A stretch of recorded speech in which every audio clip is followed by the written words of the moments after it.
Hey friends, my name's Georgie. I'm a breathwork and performance coach helping people gain core confidence through the power of the breath.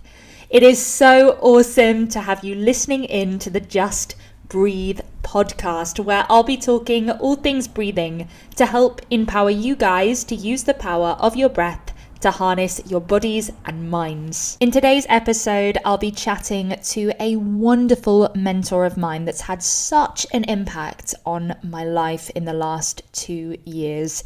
Anastasia Hatzivisalou is CEO and founder of Superablemind. She's a S.A.M Neuro practitioner and one of my mentors that I owe so much to for my personal development over the last 2 years. Now, we had a wonderful conversation about conflict and how necessary conflict is for growth, and that every single person, in fact, every single living being has conflict. And the sooner you accept that there will always be a certain amount of conflict in your life, and that conflict is necessary, the better and the more able you are to use that conflict as a tool for growth. It was a really, really powerful conversation, and I expected nothing less. Anastasia's knowledge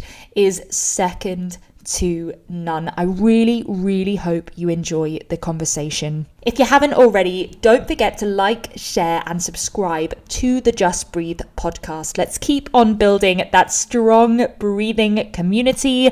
The more people talking about breathing, the more people becoming empowered by the breath, the better. All right, let's jump right into today's powerful conversation. I really, really hope you enjoy it. This is episode 45 of Just Breathe with Anastasia Hatzivisalou.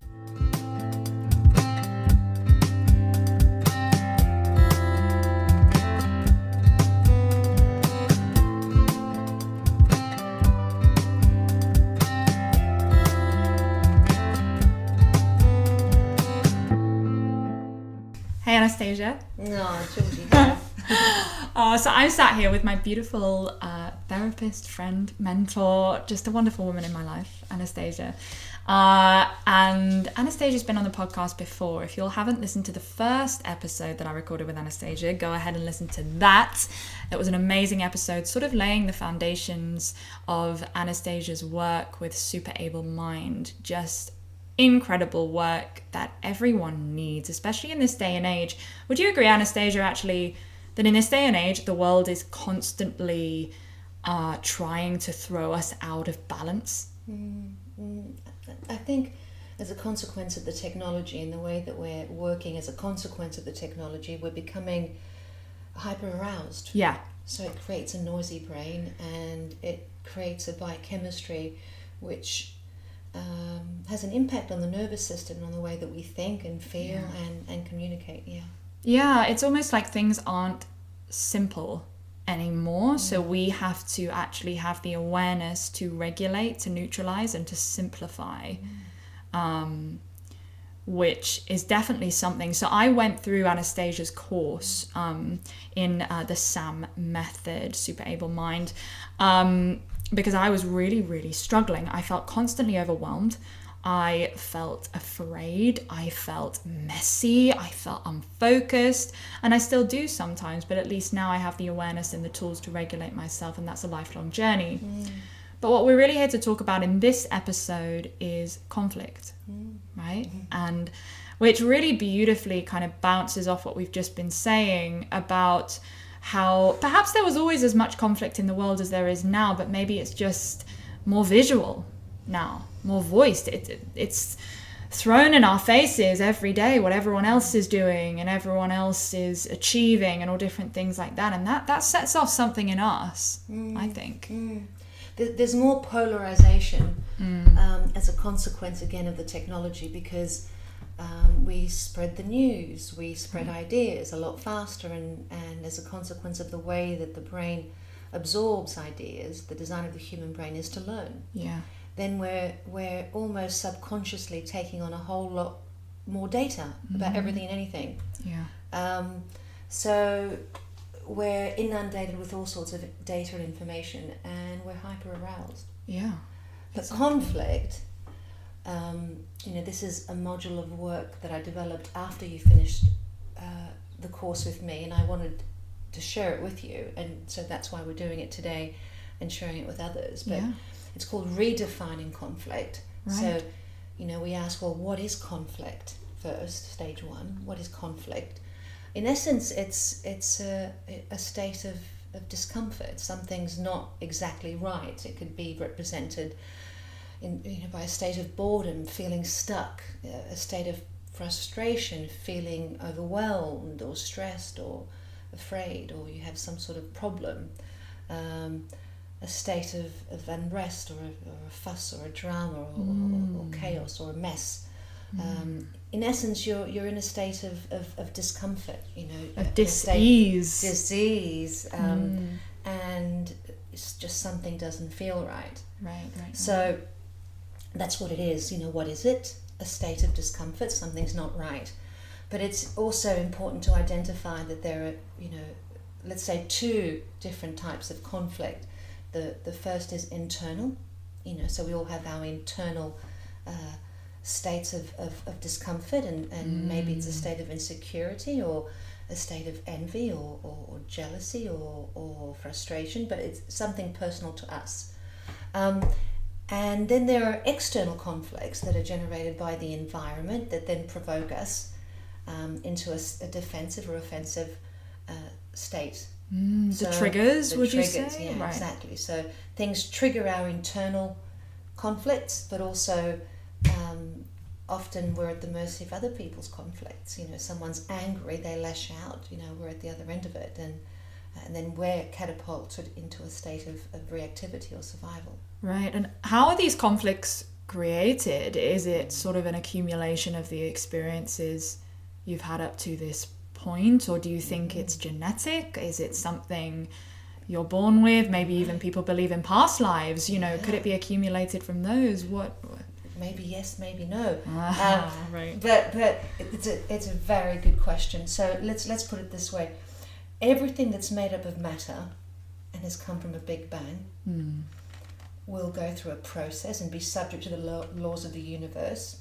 Subjected to time and space, and go through a process of change, of birth, growth, and then death.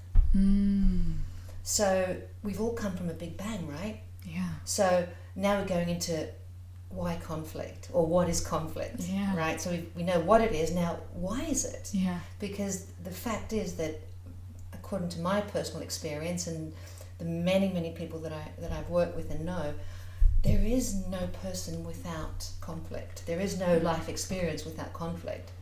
So the dog has a conflict. The 2-year-old has a conflict. What's the conflict of a 2-year-old, do you think? Well, that it needs food and cuddles and love. And What's my dog's conflict? That it needs to pee and poop and be stroked and all of that. Have attention and food. So what's the teenager's conflict? For example, gosh, many things. Perhaps that it needs to fit. They need to fit in. They need to seek approval from their parents. They need to look a certain way, perhaps. Or what's the 30-year-old's conflict, for example? Maybe to be successful in their career. For a woman, that's a big one. Perhaps if they're in their 30s, perhaps are they ready to have a child before time runs out? Do they have a partner? Will they get a partner, etc.? What does that mean? Will my friend leave me? Will my husband stay with me? Does my child love me? So I can't remember a time where there wasn't conflict in my life. And at every stage and at every age, it was serious. Yeah. And it needs to be, for us to take it seriously. So if you think about, if we go to, sorry, I'm just moving through a piece of paper. There's a beautiful flip chart here. You can share this with your audience if you like. The origin of conflict. Why? Well, I like to say it's not personal, it's universal. But we often make it very, very personal, and as a consequence of that, when we tip into survival mode, then we're triggering the nervous system in such a way with the middle prefrontal cortex, what I call the baby genius, that part of the brain that sent man on the moon, goes offline. Right. And there are these 10 amazing features, right? Empathy and, you know, emotional balance and body regulation, creativity, thinking, all of that. Those features go offline. Right. But so, you know, why? You know, well, it's not personal, it's universal. Why? Because we've all come from a big bang. Right, so 13.7, I think, billion years ago, there was an explosion of such mass proportions, and it created such a fireball of movement that space and time began to expand as a consequence in all directions, right? And so then 500,000 years later, you've got, you know, the appearance of the first element in the empirical table, helium. And then you've got hydrogen, then you've got oxygen. So now you've got the formation of matter and stars. And then many hundreds and thousands of, you know, millions of years ago, then you've got planets, and then you've got Earth. And then on Earth, you know, then you've got, you know, single-celled organisms that become multi-celled organisms. Then you've got the animal kingdom and reptiles and mammals, etc., etc. So you've got the expansion of time and space in all directions, and what it creates is actually polarity, duality, opposites, night and day. Yeah. You know, order, disorder, harmony, chaos. Yeah. You know, yin and yang. Yeah, but what I heard there as well, though, is that also how we're such a mirror of each other, in that even you hear we go from, you know, reptiles to mammals, etc., and then we hear about the reptilian brain, the mammalian brain, all of that is within us, that evolution lives within us. We are a representation of that evolution. So we have got a triunion brain, which means, you know, 3 parts brain. We've got the reptilian, the mammalian, and I call the space age brain, right, the middle prefrontal cortex. But guess what? It's, you know, it's 3-to-1 ratio. Right. Right. That means that, you know, we're more likely to be critical and judgmental and defensive and offensive and survival mode, right? So we're wired, and architecturally that brain is structured for survival. But there are no dinosaurs around, and emotions are not dinosaurs, we like to say. Yeah. Right, but instinctively we respond as if someone's taking something away from us, or we're about to lose something, or we're about to feel pain, or we're about to struggle. A life or death situation, Exactly. etc. But what I'm hearing there is that the struggle is necessary.